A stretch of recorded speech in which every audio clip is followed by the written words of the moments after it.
Movie review of the film. సింపుల్గా చెప్పాలంటే రితేష్ రాణా గారి స్టైల్ ఫిల్మ్ ఎలా ఎక్స్పెక్ట్ చేసామో అలానే ఉంది. చిన్న చిన్న ఫన్నీ డీటెయిల్స్, సత్య గారి సూపర్ కామెడీ టైమింగ్ అండ్ దాంతోపాటు మిగిలిన యాక్టర్స్ అందరి కామెడీ టైమింగ్ కూడా ఈసారి మంచిగా వర్కౌట్ అయింది. కేవలం సత్య గారనే కాదు కానీ వెన్నెల కిషోర్ గారు ఇంకా సపోర్టింగ్ క్యారెక్టర్స్ అన్నీ వైవహర్ష గారితో సహా ఈ సినిమాకి కావాల్సినట్టుగా ఫనీగా మంచిగా వర్కౌట్ అయింది. అండ్ మెయిన్గా ఈ సినిమాలో కో పైలట్ ఉంటాడు, తను ఒక అనౌన్స్మెంట్ ఇస్తాడనమాట. ఆ పర్టికులర్ సీక్వెన్స్ గుర్తుపెట్టుకోండి, అసలు ఎక్సలెంట్ అనిపించింది. ఆ అనౌన్స్మెంట్కి పడి నవ్వాను.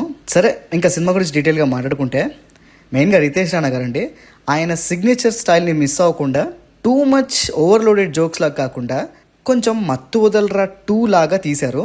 మత్తు వదలరా 2తో నాకున్న చిన్న ప్రాబ్లం ఏంటంటే కొంచెం ఫేక్గా అనిపిస్తుంది.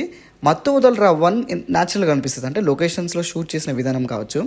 హ్యాపీ బర్త్డే నుంచి మత్తు వదలరా 2 వరకు ఈ 2 ఫిల్మ్స్లో సెట్స్ వల్ల ఎందుకో ఆ న్యాచురల్ ఫీల్ పోతుంది. సేమ్ ఈ సినిమాలో కూడా నాకు అదే ప్రాబ్లంగా అనిపించింది.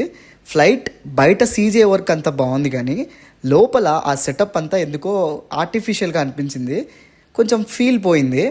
సరే, ఇంకా ఆ విషయం పక్కన పెట్టేస్తే ఫస్ట్ ఆఫ్ మంచిగా మిస్టీరియస్గా బాగుంది. సత్య క్యారెక్టర్ చుట్టూ తిరుగుతూ చిన్న చిన్న మిస్టరీ పాయింట్స్ పెట్టుకొని ఇంటర్వెల్ మాత్రం మంచి స్ట్రాంగ్గా ఇచ్చారు. బట్ మెయిన్ ప్రాబ్లం నాకు ఇంటర్వెల్ తర్వాతే అనిపించింది.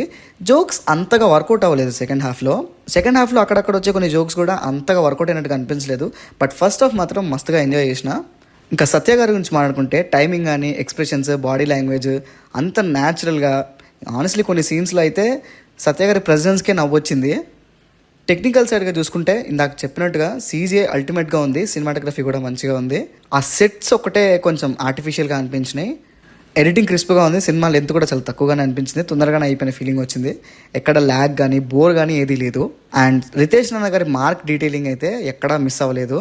బ్యాక్గ్రౌండ్లో చిన్న చిన్న రెఫరెన్సెస్ కావచ్చు, ఆ మీమ్ స్టైల్ మూమెంట్స్ కానీ, క్వర్కీ టచెస్ కొన్ని ప్లేసెస్లో మంచిగా స్మైల్ తెప్పిస్తాయి.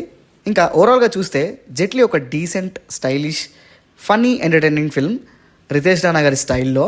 సో ఈ వేడివేడి సమ్మర్లో చిల్ సినిమాలాగా అనిపించింది నాకు. మీరు కనుక సినిమా చూస్తుంటే మీకేమనిపించింది అనే విషయాన్ని కింద కామెంట్స్లో మెన్షన్ చేయడం మాత్రం మర్చిపోకండి. సో అదండి matter. This is Pranav signing off team cinema picture.